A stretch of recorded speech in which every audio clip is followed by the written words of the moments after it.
Hello, Chancellor. We're in the temporal zone, and the legends are on the bridge. Hello, and welcome to DC Fandome. My name is Chancellor Agard, and I'm with Entertainment Weekly, and this is DC's Legends of Tomorrow panel. Stalin, Caligula, if they get out, they'll destroy the city. Okay, got any ideas, Cap? Just a lot of bad ones.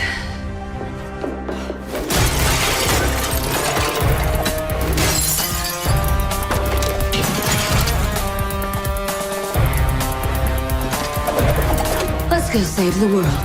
First off, we have Katie Lotz, who plays Wave Rider Co-Captain and the White Canary, Sarah Lance. Nick Zana, who plays Super Historian, Nate Haywood. Kala Ash, who plays futuristic social media influencer and air totem wielder, Zari Tarazi. Jess McCallan, who plays Wave Rider Co-Captain and serial killer podcast host, Dana Sharp. Matt Ryan, who plays self-proclaimed nasty piece of work, John Constantine. Gideon herself, Amy Louise Pemberton. Cheyenne Sobian, who plays the bud-loving air totem wielder, Farad Tarazi. Also, Olivia Swan, who plays Astrologue. Also joining us, we have the producers, executive producer Phil Klemmer, executive producer Keto Shimizu, and executive producer Grania Godfrey. How are you guys doing? Good job, Chance. That was a lot. Yeah, it's a mouthful. Good panel, guys. We actually have a blooper reel clip that I will toss to now. Now, can we kill them? Questionable. Sorry, I'm just gonna... Oh, that's your own hair. I gotta pull it. All right, one sec, just... Yeah. It's good if it's... Let's go! Is this thing on? Oh, shit!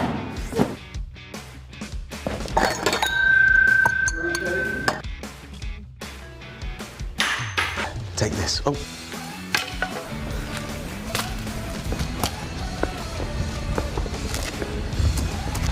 Not like it. Is that yours or mine? Hold, please. My phone is talking to me. Let's do that again. Hello? Yeah, no, I'm doing a scene. It's all right. I'll give you a call back in a bit, yeah? Wait, give him your camera. Give him your camera, and then he can take it. Great. Now we can do the scene. That was wrong. That's okay. This seems Just so pick up hard. the end. He almost just broke my nose. It's like here. Wait, focus. There it is. Yup, bah. Way too much. You're on your own. Figure it out. You did not nail that one. Here I am. I'm getting married. It's great. They're gonna do it. Get out of the shot!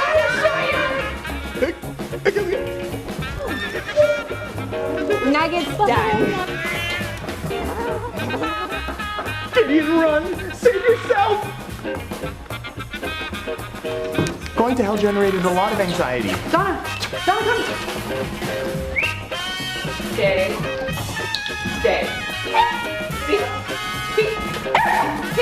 Oh, we're not making this next. No late night snacks for you, Gary Jr. squared. No late night snacks for you. We're leaving. And then we all turned into a giant Bevo and it exploded! CGI it means be exploding and be metal everywhere and spark. Guys, I'm trying to work. Oh, hey, Craig. Just second unit.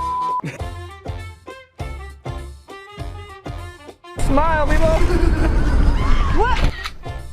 You know, sometimes what happens on this show really would be hard for an audience to follow. Pick Legends. Nominate us for an Emmy. Okay.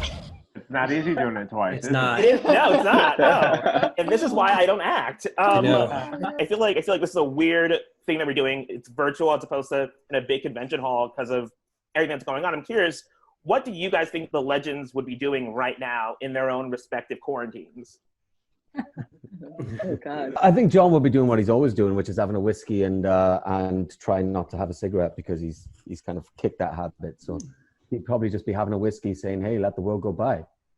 I would imagine Nate's falling in love with somebody else and then... Well, then break the heart. Virtual romance? I think Zari's probably like conquered TikTok. TikTok. Berrod probably would have been the #1 League of Legends player in the world. I reckon Astra's just lounging around on like a fur rug somewhere. Just rolling in money. but she managed to. Some unwilling soul. I think you're going to be getting everyone to do like a Trivial Pursuit, but no one's interested. She's like, number one, question A, guys, like no one cares. Before talking about season 6, I do want to talk a bit about season 5, which was a major season for the show in many ways. I want to start with Katie. You made your directorial debut this season. What was that experience like for you? What was it like directing your castmates? They were awesome. It was so much fun. I mean, on so many levels, I learned so much, and it was such a good experience to be able to kind of bond with the crew on that side and get a look under the covers. And the cast was amazing. We had so much fun. I think, after so many years of building rapport with each other, that it made it easier, of course, to kind of, and hopefully, I mean, everybody was really nice. Nobody was a jerk or anything, except for maybe Matt. Just kidding. Yeah, Matt. And with that, I mean, also, I feel like this season 5 for Sarah and Ava was really about them sort of learning how to co-captain the Wave Rider. I'm curious though, if this were any other show, if they weren't constantly sort of fighting monsters or aberrations, what do you think? Like, what is sort of Sarah and Ava's like 5-year plan? Like, where do you see them heading towards? Ava's probably got a very specific 5-year plan. I'm not sure about Sarah. She's kind of just, trying to domesticate her. Yeah, Sarah takes a day at a time, I think. She's never been one to have the luxury of planning too far into the future. So I think, for her, it's like she's in the moment always. In season 5, we had 2 newcomers, Cheyenne and Olivia. What was it like for you guys to sort of step onto a show that's 5 seasons in?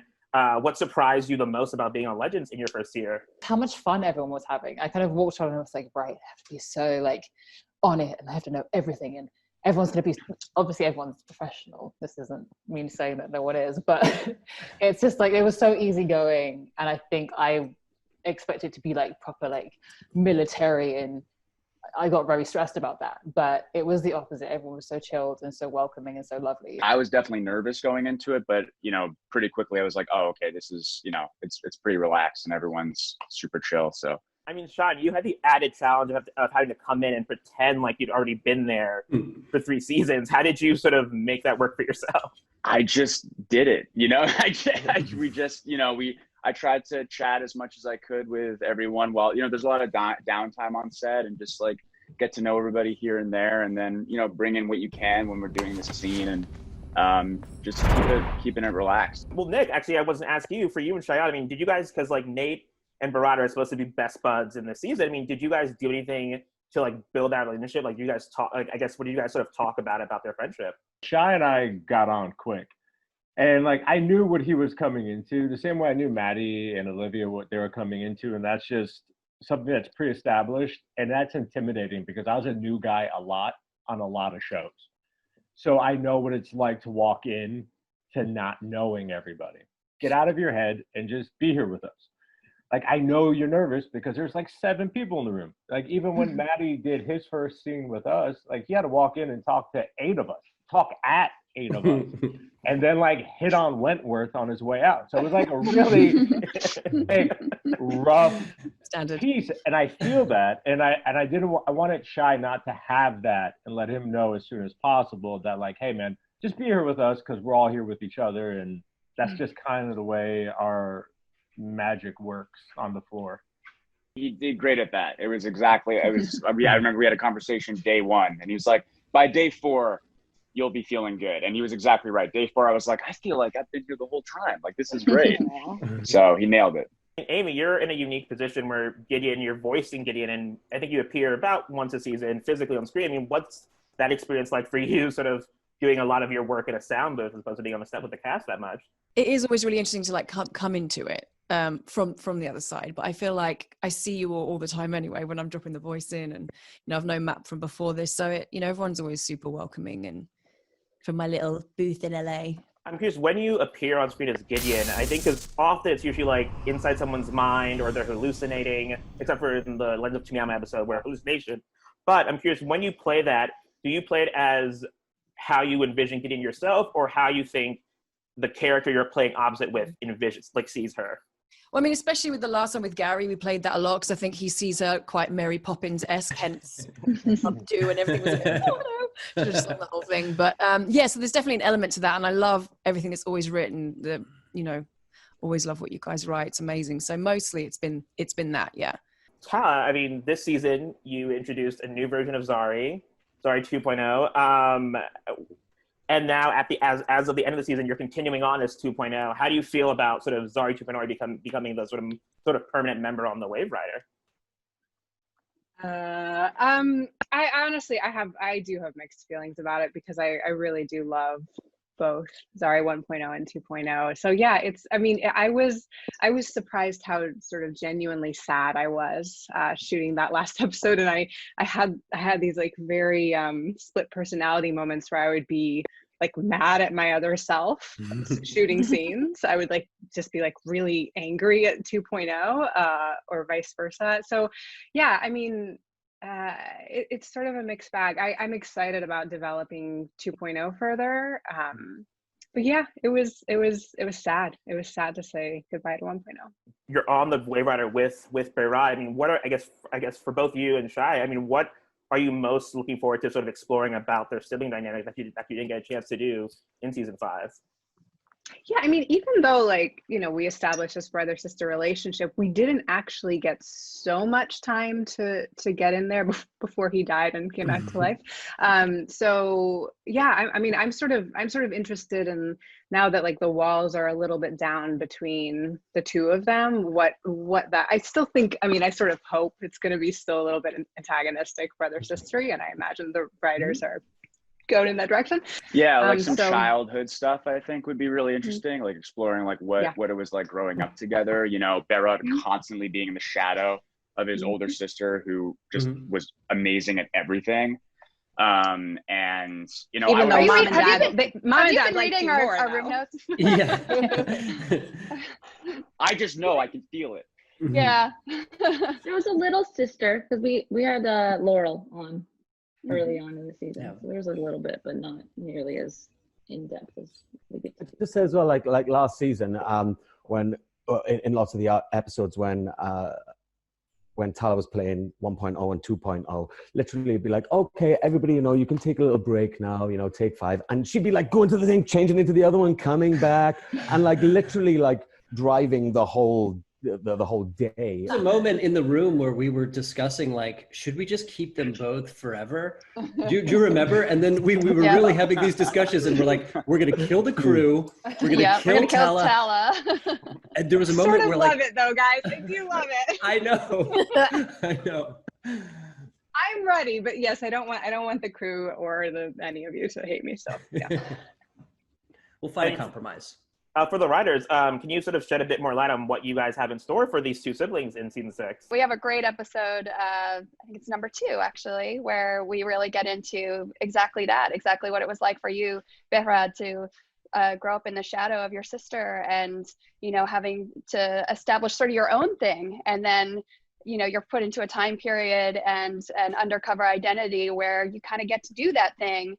And she's the outsider, and she's the one who's flummoxed and doesn't know what's going on, and you kind of have to teach her a thing or two. And it's a really fun, opportunity for us to tell a story that is just about the sibling dynamic without the, the fraughtness of, life or death, or which one are you, or trying to bring someone back to life. So this is a season where we're incredibly excited about diving more into the sibling dynamic. Before we go into season 6, I have a few more questions. I mean, Matt, the season ended with Constantine getting his soul back.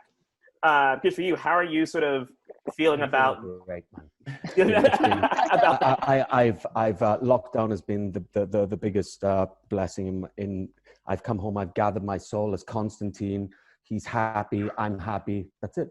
Going on that journey with the astrologue story is such a huge part of the whole Constantine canon in the comic books and in the original show, and then what we've done with it on Legends and what the guys have written, and to kind of get to a place where that is wrapped up is really, really satisfying, and John is happy, which kind of gives me fear. a quicking fear in my boots because, you know, how long does John stay happy for? I mean, the other thing too is like Olivia. I mean, Asher will be living with Constantine in his mansion. I mean, I guess for both Olivia and Matt, what are you both sort of looking forward to exploring about their dynamic? If you kind of put Astra and John living together peacefully, I feel like maybe isn't gonna happen. So I think that it would be really fun to see them trying to cohabitate day in, day out, which is something that is it going to be possible? I don't know. I love the idea of John being unhappy about him being happy. Season 5 featured, just off the top of my head, so many really fun and interesting episodes. Mortal Kombat, the one where we're trapped on TV, Mr. Parker's cul-de-sac. For all of you, what were some of your favorite moments from this past season? The episode where we're trapped on TV is my favorite. Yeah, I think that's mine as well. Yeah. It's an amazing episode, yeah. We all attacked that with a very happy heart, and we all like saw what it was going to look like while working to make it, and that kind of drove us through like the hard part of making that episode.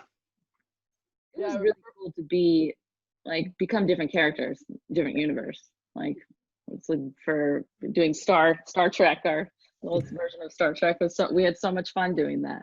And seeing Jess, you know, with the ears, and Katie doing, you know, William Shatner. I mean, I think like there were moments, weren't there, Nick, when we were sitting in the trailer and we were like, this is the most bonkers, ambitious episode that has ever been done on the show. It was great to kind of to pull it off and really good fun.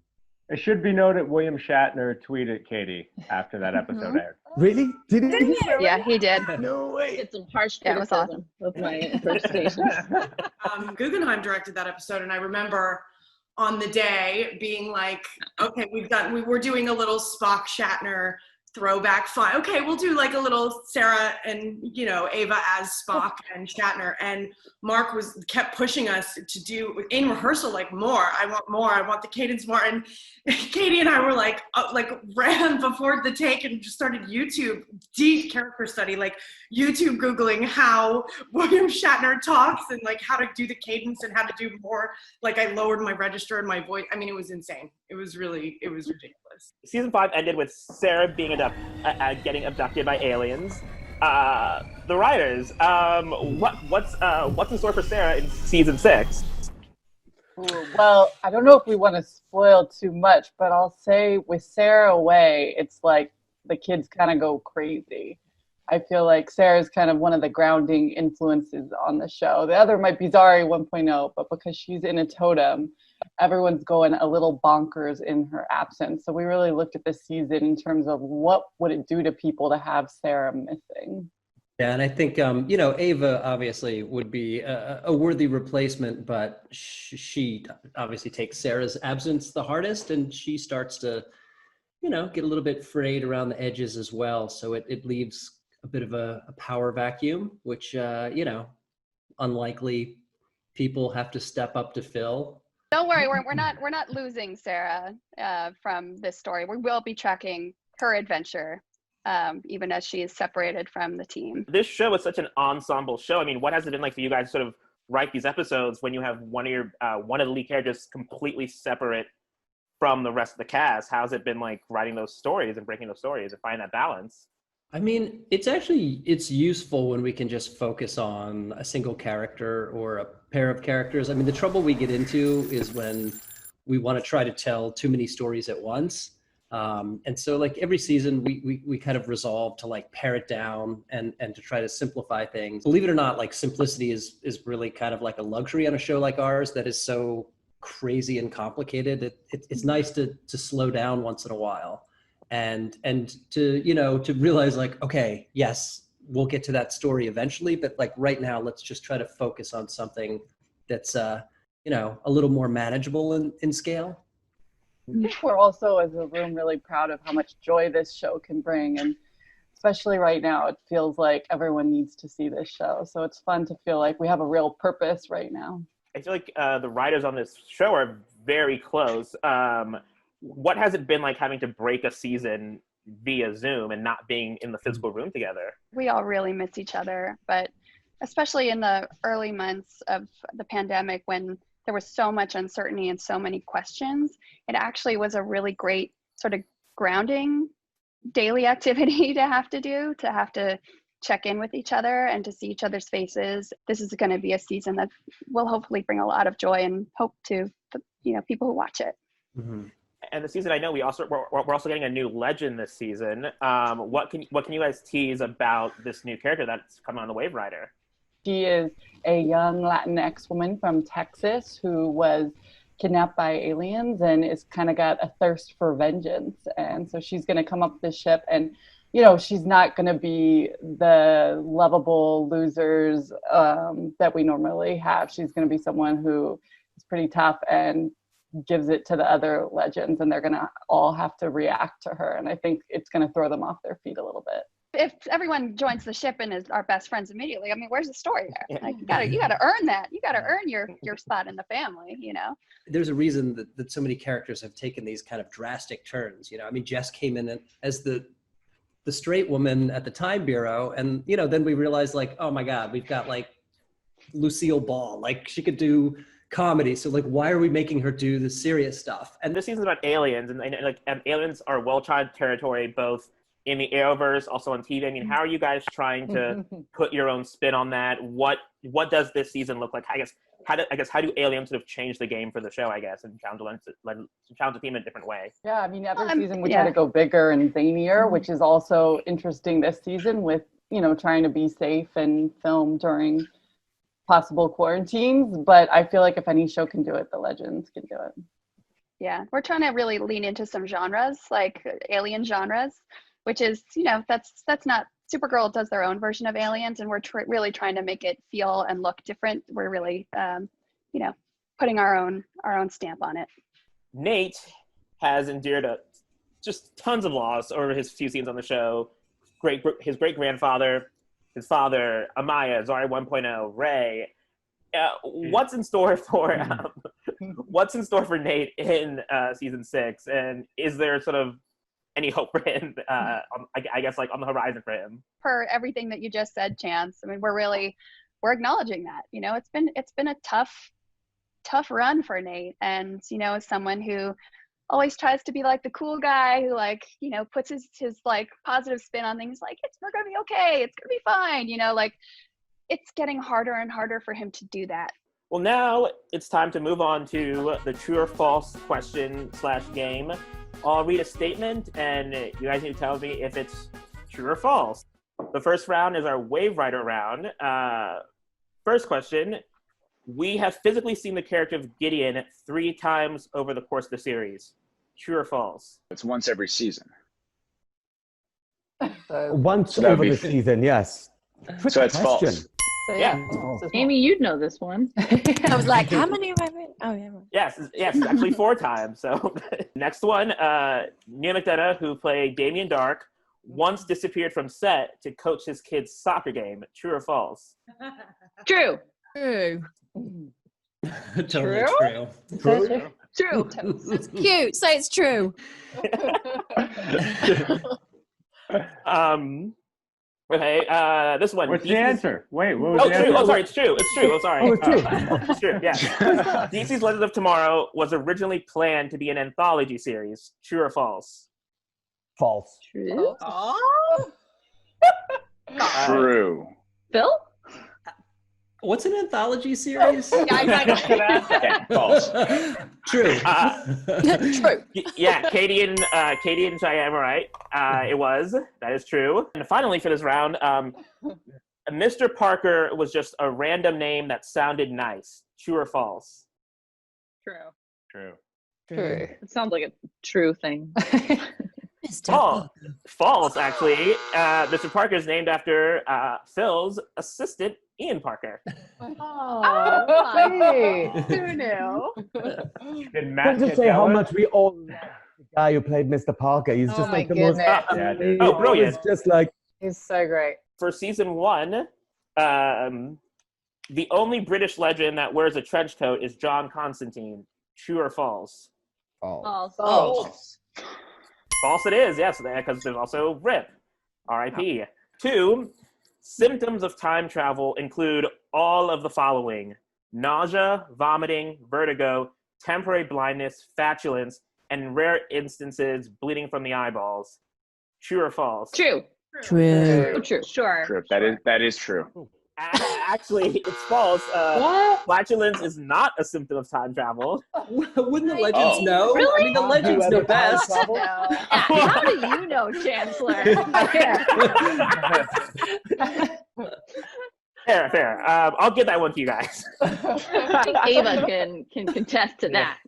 Okay, for season 2, George Lucas is responsible for the powers of 2 of the 8 legends in season 2. True or false? Responsible? Yeah. False. False. I'd say true. I'm sticking with Because true. It's weird. He's doing lots of. It's Yeah, true. you became a historian because of Indiana Jones. Indiana Jones. Yeah, but I became a superhero because of us.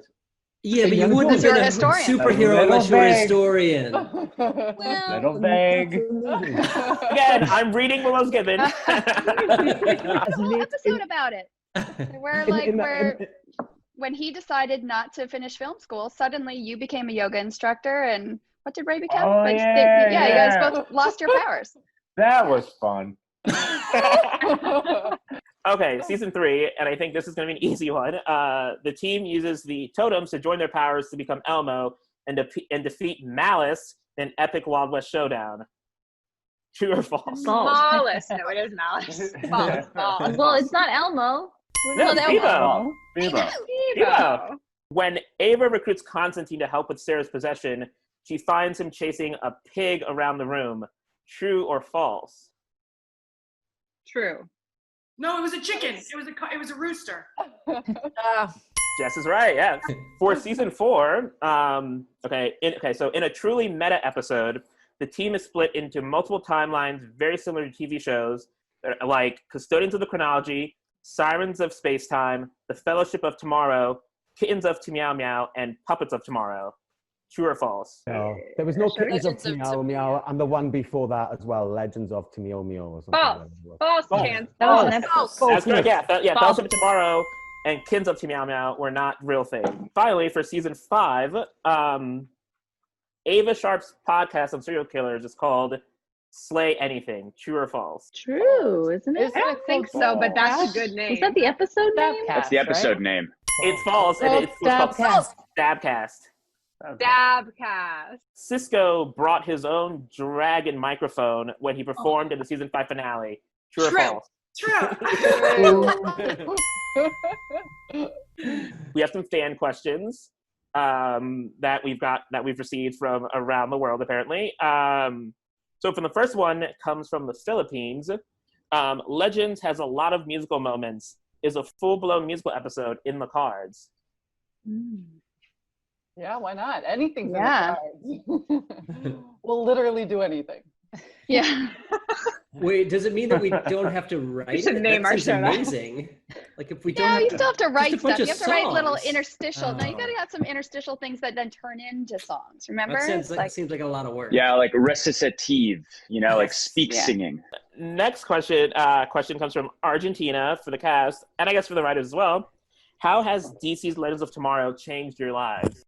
I was an overnight success. I went from a nobody to a somebody. I flew first class for the first time. I got to meet all these incredible people. I got to meet Brandon. I told him the first day I worked with him, I was 12 years old when I saw Superman Returns, and now I'm here with you doing to see it. It's crazy. For me, it's like this is what's kept me playing Constantine and being able to explore that character in ways that I never thought I would ever. Being together and doing these insane things allows me appreciation for the opportunity that I know is on the clock, like everything is on TV.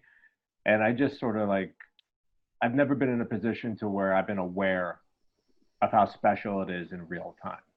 This strange time that we're all going through, not to speak for you guys, but I think I love our show, but I miss our show so intensely right now. And I really hope I never take it for granted, but this time has really really made me appreciate it and really made me miss what we've built, really, because it doesn't happen. It takes time, I think, and it takes the right group of people, which like miraculously are assembled, season after season.